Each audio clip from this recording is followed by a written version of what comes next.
Hello sheep friends, welcome back to Feed the Sheep podcast and Balanced Ruminant Grazers YouTube channel. If you're new here, my name is Kelsey Keeling. My husband Ryan and I have a small farm outside of Kingman, Kansas, and we are raising hair sheep. Not too long ago, we started raising sheep coming from the cattle industry, and it just felt like there were so many things to learn.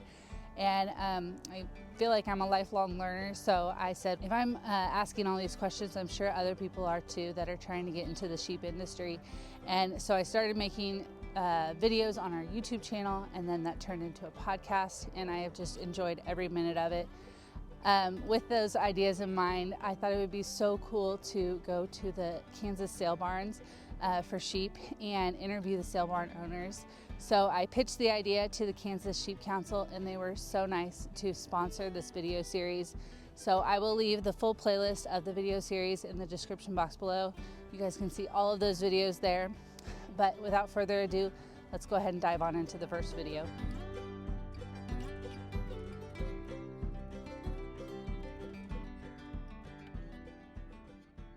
Hi sheep friends, we are at our first stop on our sale barn tours around Kansas, and we're here with Tristen at the Colby Livestock auction.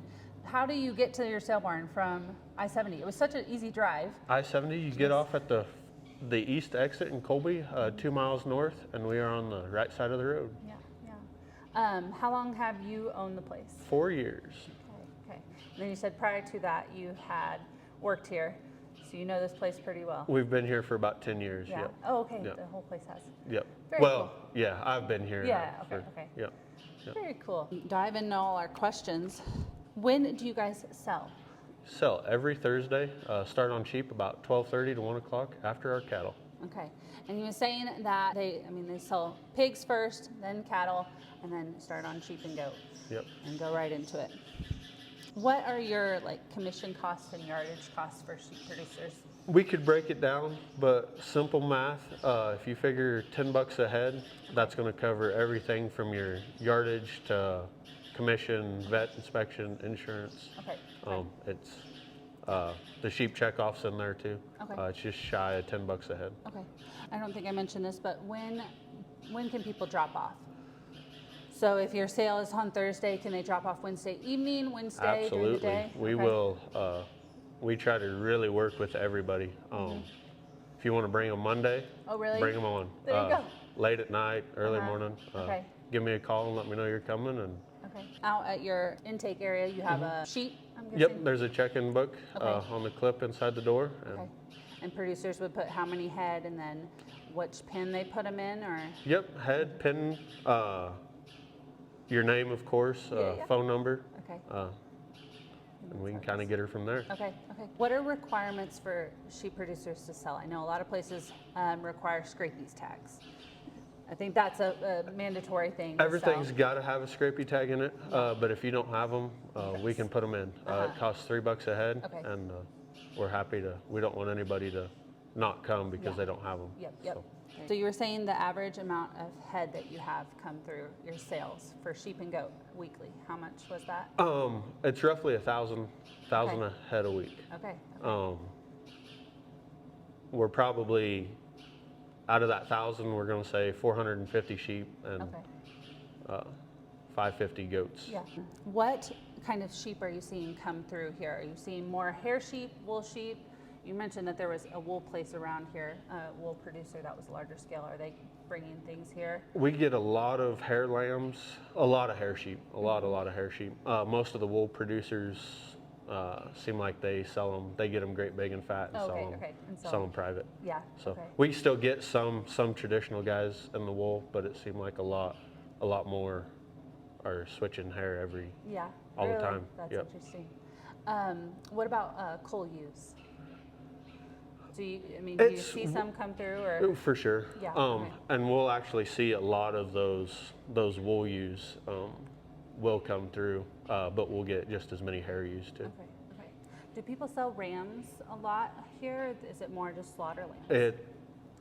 We'll get some rams, a few that are probably good enough to go back, but mostly just coal rams. Okay. Very cool. What about a market for bottle babies? We'll sell them. Yeah, do you guys do that? Yep. It seems like we can always Yeah. Okay. I don't know if we've ever had a ring full, but Yeah. Okay. 5 or 6 sales, no problem. What is the best season that you've seen people sell sheep? Are they trying to hit that market of, with the slaughter lambs, of the Easter for you guys? Do you see that out here? Or? So we're going to go to Ramadan. Ramadan's going to be the market to try to hit. Okay. Looking onto my website last night, it seemed like the week before Ramadan starts is always the high market. Okay. So that changes, I think it's 10 days every year, but more or less early spring, late winter. Any other time of the year that it peaks at all? So generally, just as a rule of thumb, you can say the hot months are maybe it's a little softer, other than the colder months, it gets better. Okay.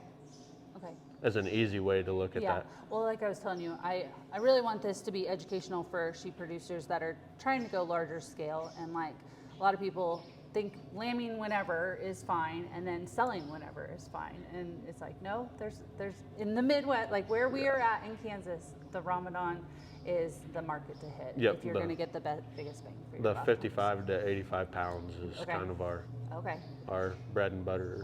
Seems to be anyways. Kind of. Interesting. Okay. Do you have regular buyers that come? For sure. Yeah. Okay. Well, we've got guys from Pennsylvania that have a truck here every week dropping off cattle. So then that truck stays here to load up and go back east. Kind of is what helps this market more than anything, is just having those guys here. Yeah. But we go down into Texas. We've got Texas, Oklahoma, a couple buyers out of there, send some to Denver, a few to Nebraska, but most go New Jersey to Pennsylvania. Okay. And are a lot of those here, like they stay here with a truck, or are they online bidding? We don't have any online. We don't? Okay. So if you want to buy, you have to be here in person. Okay.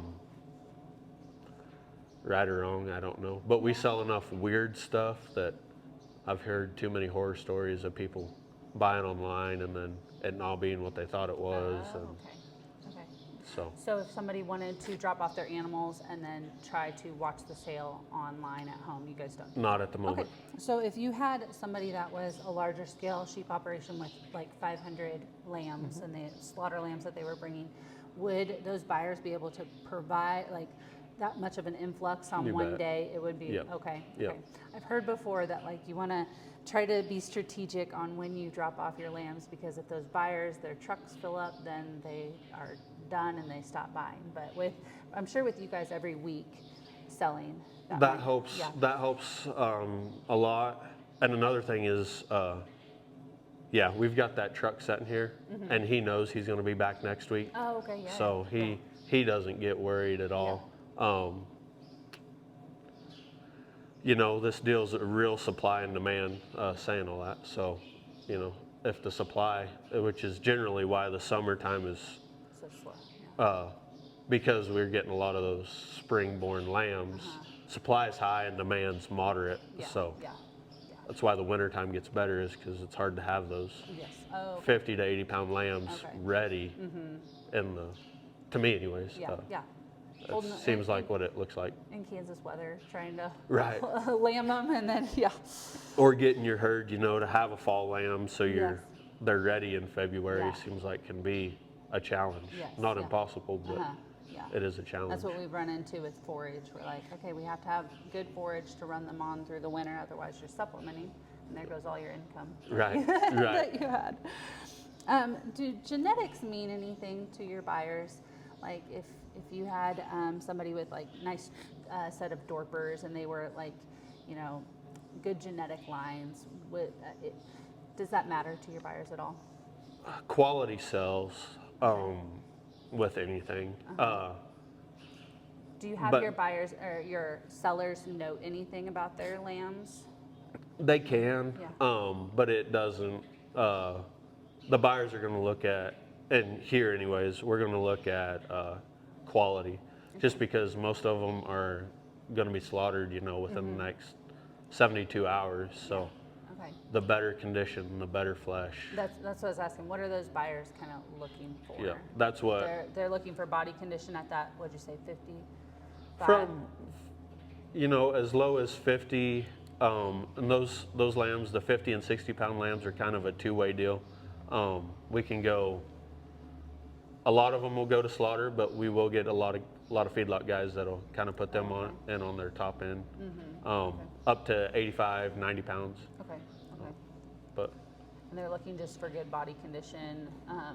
Does color matter at all for them? Like, they want them to look uniform? They prefer. Yeah, it's so hard though, because you'll get, your hares, you'll get some black lambs with white lambs. That doesn't, as long as they've got good bone, where you'll see a discount is like on your hair sheep, maybe they'll have too much Barbado or painted desert and just be a smaller frame. Okay, yeah. That's where you'll see your discounts. Okay. That makes sense. If people were looking for a market report from you guys, like as they're getting closer to, starting January, getting closer to Ramadan, seeing how the market's going up, hopefully going up. Right. Where could they look? Do you guys have it on your Facebook or is it on your website? Both. We'll put a link on our Facebook page that takes you to colbylivestockauction.com. Okay. Under the I think you have a market report. Under the market report, yep. Okay. Where's your website if they had any more questions or need more information on you guys? colbylivestockauction.com. Okay. And you can always give me a call too if you. Perfect. Oh, my husband had one other thing that he wanted me to ask. So if people drop off lambs and they need a good place to eat in town before they go home, do you have any recommendations on a good place? El Dos de Oros seems to be the crowd favorite. Okay. Yep. I'll have to go check it out. There you go. Yeah. Well, thank you so much. I really appreciate your time, and we'll leave all the links in the notes below for their website and the market report and everything, and the details on when they sell. And be sure that you guys look out for more videos on it as we go around the state of Kansas and the Kansas sheep sale barns. So thanks for watching, guys. Well, sheep friends, I hope that you enjoyed that video. Be sure that you check out the description box below.